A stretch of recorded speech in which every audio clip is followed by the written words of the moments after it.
नमस्कार मैत्रिणींनो, आज पाहूया आपण मेथीची भाजी। हे बघा कशी मस्त टेम्पटिंग आणि चवीला पण इतकी छान झाली आहे ना।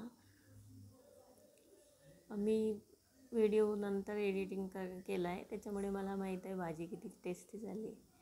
अशी सुकी भाजी खूप छान लागते। हे बघा मार्केटमध्ये इतकी कोवळी भाजी मिळाली मला, मी घेऊन आली। आता निसून घेतली चांगली। आणखी हे बघा तर ती कढईभर झाली आहे ती, पण शिजून एकदमच छोटी होईल ती, कारण कोवळी आहे ती। तर आता 4-5 पाण्याने धुवून घ्यायची ती आणि लसूण भरपूर घालायचा। तेल, लसूण आणि मिरची, जिरे, बस आपल्याला एवढंच टाकायचं आहे। असे बारीक काप कापून घेतले, म्हणजे ते खाल्ल्या पण गेली तरी ते तिखट नाही लागत। तुम्ही व्हिडिओ कुठून बघता ते नक्की कमेंट करून सांगा मला। चॅनलला जर सबस्क्राईब नसेल केलं तर सबस्क्राईब करा, लाईक करा आणि अशी मेथीची भाजी बनवून बघा तुम्ही। चपातीसोबत, भाकरीसोबत, कशासोबतही चांगली लागते। हे बघा तेल टाकलं आहे, जिरे टाकले, लसूण टाकायचं आणि मिरची टाकायची। एकदम सोपी पद्धत आहे, पण टेस्टी लागते, सगळ्यांनाच आवडते अशी भाजी आणि हेल्दी पण आहे ही भाजी। पालेभाज्या कुठल्याही असल्या ना, थोडं तेल जास्त टाकायचं, मी कमी टाकते। तुम्हाला जर आवडत असेल तर नक्की थोडं जास्त तेल टाका, म्हणजे चव आणखी चांगली येते। लसूण होऊ द्यायचा चांगला।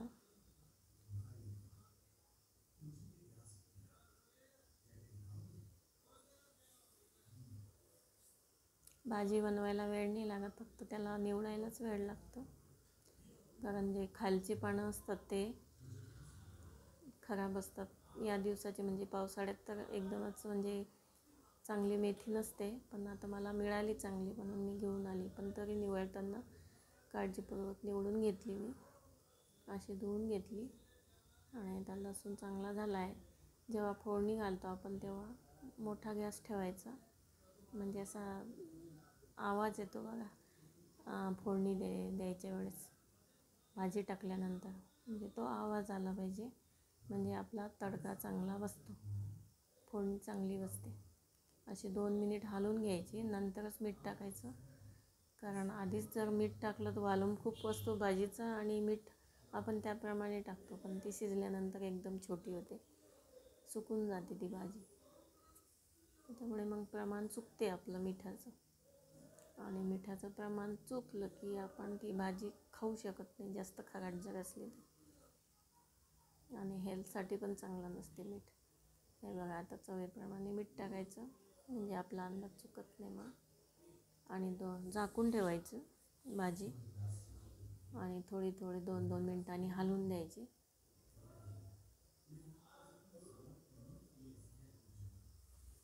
म्हणजे ते कांड्या ज्या असतात ते शिजून येतात।